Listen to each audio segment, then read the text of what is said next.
Hi, my name is Nagalakshmi. I am from Chennai, Tamil Nadu. I am a flower remedy practitioner. I have completed my course in Advanced Flower Remedy and Psycho-Spiritual Counseling conducted by Mel Asha Institute of Medical Science, which is based out of Nagarkoil, Tamil Nadu, India.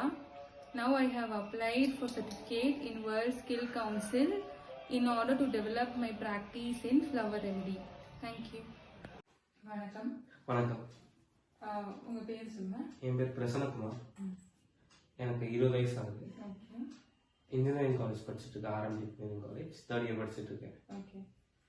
Date of birth 19th October 2004. Okay. இப்போ என்ன problem? எனக்கு gold நிறைய வந்துகிட்டே இருக்கு. அடிக்கடி வந்துகிட்டே இருக்கு. வந்துச்சுன்னா அது சிவியராகவும் நார்மலாக அப்படியே இருந்துகிட்டே இருக்கும். மார்னிங் எழுந்த உடனே தும்பல் இருக்கு, சளி நிறைய வருது. அது நார்மல் டைம்ல அப்படிதான் இருக்கும். அது மார்னிங்கே அது தும்பிட்டு சிந்திட்டு சளிலாம் சிந்திச்சுன்னா அப்புறமா சரியாகும். Okay okay. இது எவ்வளோ நாளா இருக்கு? ஸோ 1 இயராக இருக்கு. 1 இயர். ஓகே. உங்களுக்கு ஏதாவது ரொம்ப ஹெவி ஸ்மெல்லு அதாவது ஏதாவது அலர்ஜி இருக்கா? அதாவது ஊதுவத்தி ஸ்மெல்லு அந்த மாதிரி இருக்கா? அது அலர்ஜி இருக்கா? ஹெவி ஸ்மெல் எப்பவுமே அலர்ஜி இருக்காது. கோல்டு இருக்க டைம்ல மட்டும் இந்த ஊதுவத்தி ஸ்மெல் ஏதாச்சும் ஹெவியாக இருந்துச்சுன்னா தும்பல் வரும், ரன்னிங் நோஸ் வரும். அப்புறம் வேற ஏதாவது சாப்பாடுக்கு அலர்ஜி ஏதாவது இருக்குங்களா? அதாவது இந்த காய் சாப்பிட்டா ஒத்துக்காது, இல்லை அப்படி ஷாம்பு தலை குளிச்சா ஒத்துக்காது அந்த மாதிரி? அப்படி தலை குளிச்சா ஒத்துக்காதான்னு தெரியல. சம்டைம்ஸ் தலை குளிச்சா கோல்டு வரும். எப்பவுமே வரும் இல்லை. ஓகே.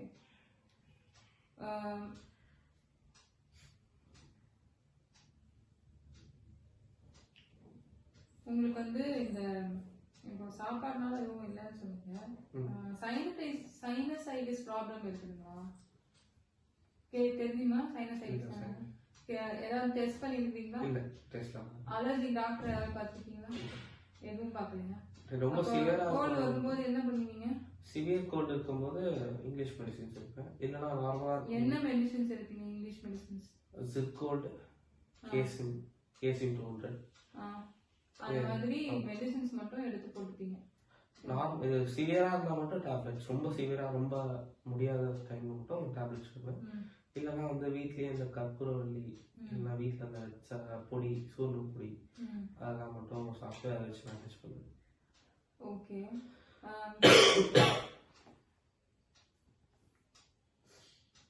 ஓகே. வீசிங் ஏதாவது இருக்கா? இல்லை.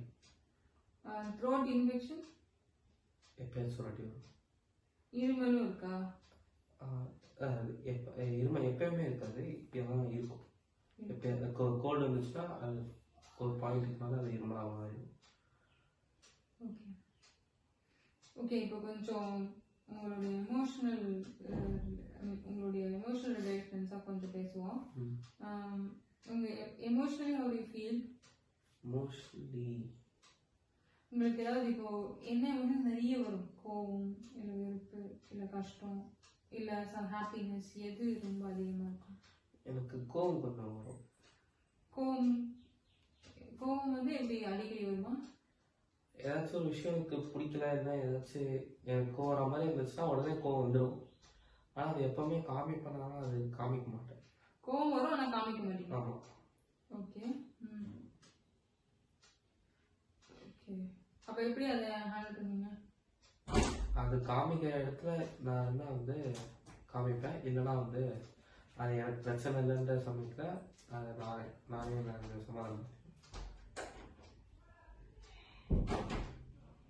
Okay okay. உங்களுக்கு வந்து இந்த அதாவது 2 விஷயத்துல டிசைட் பண்றது கொஞ்சம் கஷ்டமா? ஆமாம், டிசைட் பண்ணுறது கஷ்டமாக இருக்கு. இன்னும் கொஞ்சம் இப்போ எலாபரேட் பண்ண முடியுமா? இல்லை, மோஸ்ட்லி எல்லா விஷயத்தையுமே நான் வந்து ஒரு 2 விஷயம் இருந்துச்சுன்னா இதை பண்ணுறதா அதை பண்ணுறதான்னு எனக்கு கன்ஃபியூஷன் வரும். அது ரொம்ப நெசசரியாக இருந்தால் மட்டும் மற்றவங்க கிட்ட கேட்பேன். இல்லைன்னா நானே ஃபைனலாக டிசிஷன் எடுத்துருவேன். இந்த மாதிரி அடிக்கடி இருந்துகிட்டே இருக்கீங்க, இருமல் அடிக்கடி இருந்துகிட்டே இருக்குமா? கோல்டு இருக்கும்போது இருமல் இருந்துகிட்டே இருக்கும். கோல்டு இருக்கும்போது இருமல் இருந்துகிட்டே இருக்கும். அது ட்ரை காஃபாகவும் இருக்கும், சளி இருக்க மாதிரி இருக்கும். ஓகே. ஸோ நீங்கள் வந்து இந்த டிசிஷன் மேக்கிங்கில் நீங்களே டிசைட் பண்ணிப்பீங்க, பட் கன்ஃபியூஷன் எப்பயும் இருந்துகிட்டே இருக்கும். ஓகே. கொஞ்சம் உங்கள் சைல்ட்ஹுட் பற்றி பேசணும். நீங்கள் வந்து உங்கள் பேரண்ட்ஸ் வந்து எப்படி, நீங்கள் சைல்ட்ஹுட்டில் எப்படி உங்களுக்கு ரொம்ப ஸ்ட்ரிக்ட் பேரண்ட்ஸா? ஸ்ட்ரிக்ட் பேரண்ட்ஸா? ஸ்ட்ரிக்ட்னா எப்படி? இப்போ நீங்கள் சொல்லுங்கள், எப்படி உங்கள் சைல்ட்ஹுட் எப்படி?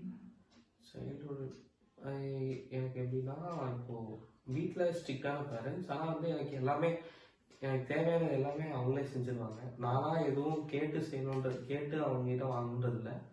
அவங்களாம் எனக்கு தேவையானது எல்லாமே தேவைக்கு மேலே வந்து அவங்க எனக்கு கேட்காமே செஞ்சுருவாங்க. டிசிஷன் நானாக வந்து எடுத்ததில்லை. எனக்கு உங்களுக்கு தேவையானது அவங்களே செஞ்சிருவாங்க. ஆமாம். அப்போ உங்களுக்கு டிசைட் பண்ண வேண்டிய சூழ்நிலை வரும். அப்போ உங்களுக்கு தேவையானது செஞ்சிருவாங்க. உங்களுக்கு விருப்பமானது நீங்க கேட்டிருக்கீங்க? விருப்பமானது நான் கேட்டதில்லை. விருப்பம் இருக்கு இல்ல இருந்திருக்கு. விருப்பம் இருக்கு இல்ல விருப்பம் இருந்திருக்கு, ஆனா நீங்க கேட்க மாட்டீங்க. ஏன் கேட்க மாட்டீங்க? அவங்க ஸ்ட்ரிக்ட்னு எனக்கு தோன்றதுனாலயா என்னன்னு தெரியல. நான் மோஸ்ட்லி கேட்கவும் மாட்டேன். ஆனால் அது கேட்டதோட கேட்கணும்னு எனக்கு தோணாது. ஆனால் இருக்கும், ஆனால் நான் கேட்க மாட்டேன். ஓகே. என்னைக்காவது கேட்டு அவங்க ஏதாவது ரியாக்ட் பண்ணியிருக்காங்களா? அந்த மாதிரி ஒரு தடவை நடந்தது இல்லையா? இல்லை, நானாக வந்து அசியூம் பண்ணிப்பேன், விடுதலை கிடைக்காது அப்படின்ட்டு நானே அசியூம் பண்ணிட்டு அது நிறைய வாட்டி மோஸ்ட்லி கேட்காம விட்டுருவேன். அது ரொம்ப சின்ன வயசுல. இப்போ அப்படி இல்லை. இப்போ எப்படி இருக்கீங்க? இப்போ எனக்கு தேவையான நான் கேட்பேன். எது தேவையோ அதை நான் கேட்பேன். அதை வந்து அக்செப்ட் பண்ணவும் செய்வாங்க, அது வேணாம்னு சொல்லுவாங்க. Okay. So not all wishes are granted, but wishes are granted. அதை நீங்கள் உணர்ந்துருக்கீங்க இப்போ. ஸோ இப்போ உங்களுக்கு